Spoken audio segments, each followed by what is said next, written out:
నాన్న తెల్లవారు ఏం చూడంటే తెల్లవరక ముందు వేస్తాడు, చల్లని గోమాతను చూస్తాడు. రైతన్నా ఓ రైతన్నా, నువ్వు లేకుంటే వెతికేది ఎవరన్నా? తెల్లవరక ముందు వేస్తాడు, చల్లని గోమాతను చూస్తాడు. రైతన్నా ఓ రైతన్నా, నువ్వు లేకుంటే వెతికేది ఎవరన్నా? ఎనగనివాడు కేవలం తల్లివాడు రైతంతా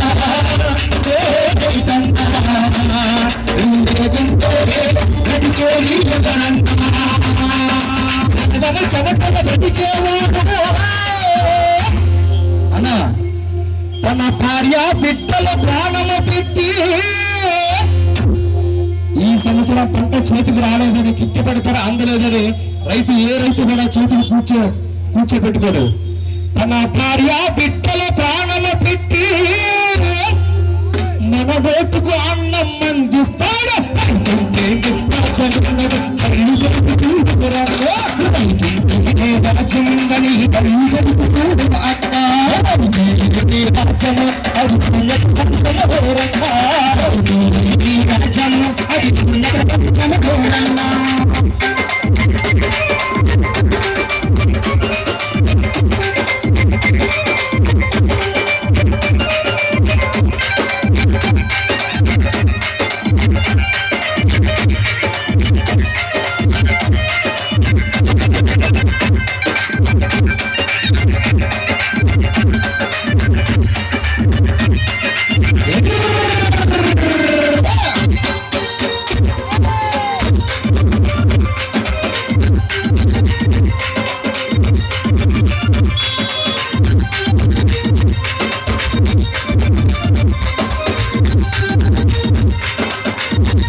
నొప్పులు తల్లికి తెలుసు, ఈ పొడమ విలువ ఒక రైతుకి తెలుసు.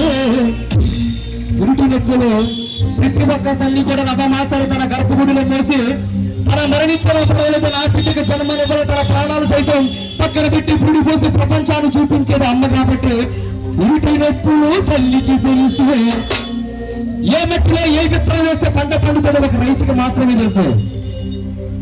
పురిటి నొప్పులు తల్లికి తెలుసు, ఈ పొడమ విలువ ఒక రైతుకే తెలుసు. రైతన్నా ఓ రైతన్నా, మీరు లేకుంటే వెతికేది ఎవరన్నా?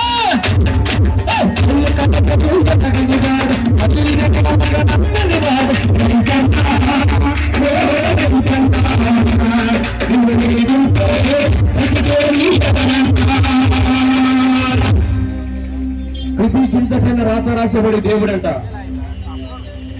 లింగ చరాచర గంగ నిరంకర రంగ పరాపర అంగతి గంధర మంగళ తిమూర్త గంగసూరపుర చంద్రశేఖరుడు ప్రతి కిందపైన రాత రాశాడో లేదో తెలియదు, కానీ ప్రతి కింద పండించేది మాత్రం రైతు.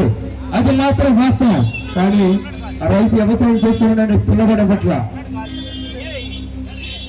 సర్వము చెమటలో బ్రతికేవాడు, సర్వము చెమటలో బ్రతికేవాడు, చివరికి పురుగుల మందే రైతుకు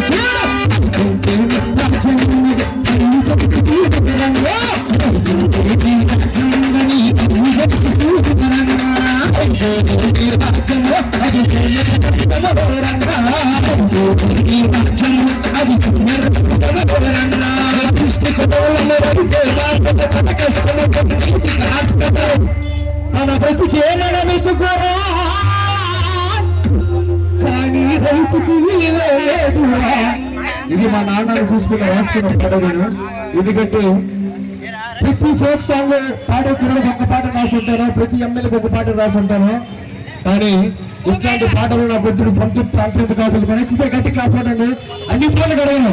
ఇది ఒక రైతు అన్నం పెట్టే రైతుకి థ్యాంక్ యూ సో మచ్. అలాగే ఏటీజెట్టి ఈవెంట్ ఉత్తరాంధ్రలో మంచి పేరు ప్రఖ్యాతులు గాంచిన మా సుందరి గారు ఈ కళా బృందాన్ని ఆశీర్వదిస్తూ 100 రూపాయలు ఇచ్చారు. నీకు మీ కుటుంబం